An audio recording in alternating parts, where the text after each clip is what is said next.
สวัสดีค่ะพ่อแม่พี่น้องสวัสดีFCทุกท่านเนาะค่ะกลับมาพบมาพอกับเจตาพารวยคือเก่ากันในทางช่อง YouTube คลิปนี้เจตาก็จะว่างแนวทางของลาวพัฒนาค่ะลาวพัฒนาจะเป็นของวันที่20เนาะค่ะเป็นวันศุกร์เห็นอยู่นี่ประวัติลุงทรงค่ะเอา FC ไปได้ไปมันดีใจนำไปตามลุงทรงของเพิ่นเข้าไปวิ่งรูดกับกอดข้อกันมาเด้อค่ะทั้งบนทั้งล่างวิ่งรูดของลุงทรง2ตัวเพิ่นก็เข้าไป43เนาะค่ะเป็นล่างตัวเน้นตัวเจาะแบบไม่ต้องกลับตรงๆเต็มเลยค่ะของลุงทรงล่างพัฒนาออก329ค่ะ3ตัวบน43ล่างของลุงทรงเข้าไปเนาะค่ะเข้าไปล่าง2ตัวตรงๆเต็มใครได้ดีใจนำค่ะวิ่งรูดของเพิ่นก็เดินเลยค่ะเดินดีของลุงทรงถือว่าเดินดีเนาะค่ะ2ตัวก็มา1ตัวอยู่วันที่ผ่านมาเนาะเอาไปได้ดีใจนำค่ะกับลุงทรงไผยังบ่ทันใดมาตามต่อไปใหม่ยังบ่ทันใดมาพิจารณานำเจตาแนวทางใหม่เพิ่นใหม่มาแล้วค่ะมาไปต่อไปใหม่กับลุงทรงวันที่20กับขอบคุญขอบคุณลุงทรงหลายๆเด้อค่ะที่ให้แนวทางมาวางทางช่องของเจตาด้วยดีเสมอมาเนาะค่ะลุงทรงค่ะวิ่งรูดเพิ่นให้มา7กับ4 4กับ7พี่น้อง4กับ7 2ตัว6หางค่ะ6 4 7 7 4 7 3 7 6 7 0 7 3ตัว3หาง7 6 4 6 7 7 7 6 7ค่ะวิ่งรูดเพิ่นเด่นบนล่างทอกันเด้อค่ะพี่น้องบนล่างทอกันบนล่างเท่ากัน2ตัว4หางเขาเพิ่นเน้น6 4กับ7 7กับ3 7กับ6 7 3ตัวเน้นทั้ง3หางเด้อค่ะ7 6 4 6 7 7 7 6 7แนวทางใหม่ของลุงทรงวันที่20แคปหน้าจอค่ะ FC ลุงทรงของเพิ่นเข้าไปเนาะวันที่18ที่ผ่านมาแคปหน้าจอค่ะไปต่อกับลุงทรงวันที่20กับขอบคุญขอบคุณลุงทรงหลายๆค่ะสำหรับแนวทางที่ให้มาเนาะค่ะกับขอบพระคุณเป็นอย่างสูงไม่มีแนวทางก็ไม่มีช่องเนาะค่ะ FC พี่น้องเอามาไปต่อเป็นของไผ่ค่ะแคปหน้าจอของลุงทรงแล้วก็ไปต่อค่ะ FC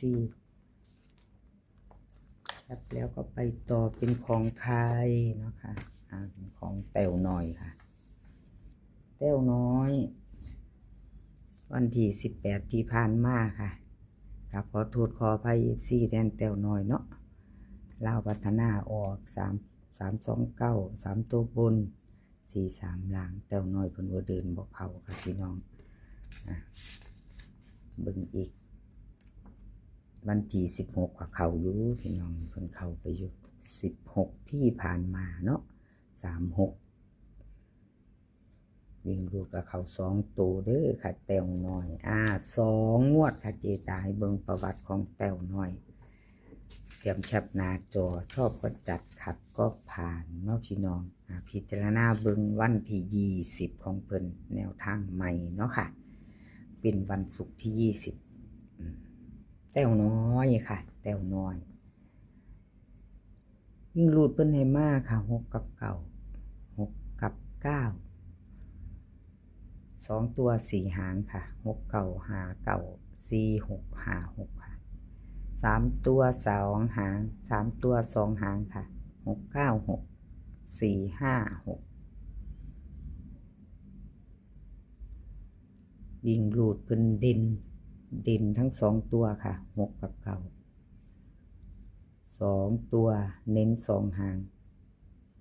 6 9กับ4 6 3ตัวค่ะเน้น6 9 6 กับ4 5 6ค่ะ2หาง3ตัวเอาแคปหน้าจอค่ะใครจะไปต่อกับแต้วน้อยเนาะค่ะ แต้วน้อยนำโชคใครจะต่อกับเพิ่นก็เตรียมแคปหน้าจอค่ะแคปหน้าจอแล้วไปต่อเป็นของใคร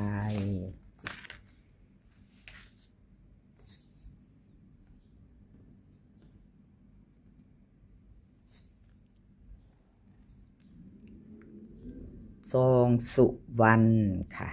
พี่น้องซองสุวรรณวันที่18ที่ผ่านมาค่ะซองสุวรรณเล่าพัฒนาออก329ค่ะ3ตัวบน43ล่างวิ่งรูดเพิ่นเข้าไปทั้ง2ทั้ง4เด้อค่ะ2บน4ล่างเนาะกับขอโทษขอไว้2ตัวจับคู่บ่เข้าบ่มาบ่เดินบ่มีเนาะพี่น้องขอไปแทนซองสุวรรณเนาะค่ะวันที่16ที่ผ่านมาพี่น้องซองสุวรรณเข้าไป2งวดรุดงวดหนึ่งค่ะซองสุวรรณวันที่16เข้า2ตัววันที่18หลุดแต่วิ่งรูดเพิ่นยังเดินเด้อค่ะซองสุวรรณ2ตัวมา1ตัวถือว่าเดินดีอยู่ค่ะยังมาอยู่ใครจะไปต่อกับเพิ่นก็แคปหน้าจอไว้เด้อพี่น้องวิ่งรูดค่ะเพิ่นให้มา8กับ0 2ตัว4หางค่ะ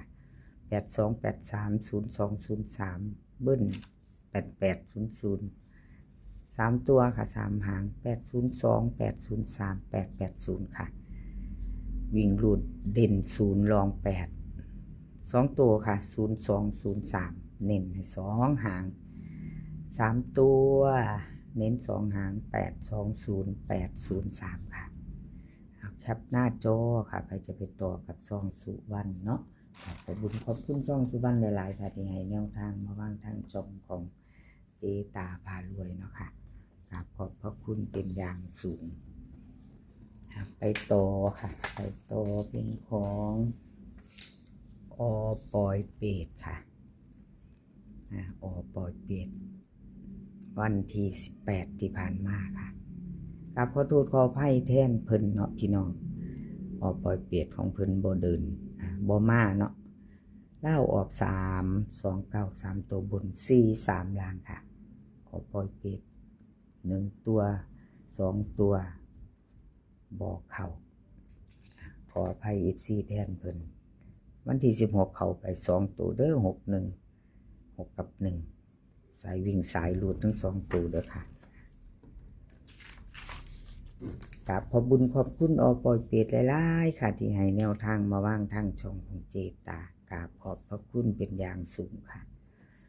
แนวทางก็มีเขามีหลุดเป็นกำลังแรงใจให้กันคือเก่าค่ะบ่ว่าจะเข้าจะหลุดเป็นกำลังใจให้กันและกันเหมือนเดิมเนาะค่ะเอา FC ปอยเป็ดมาตามต่อค่ะพิจารณาแนวทางใหม่ของเพิ่นFC ปอยเป็ดเล่าพัฒนาวันที่20ค่ะเพิ่นให้มาวิ่งรูด6กับ8 2ตัวค่ะ4หาง6 7 6 9 8 7 8 9 3ตัว2หางค่ะ6 8 7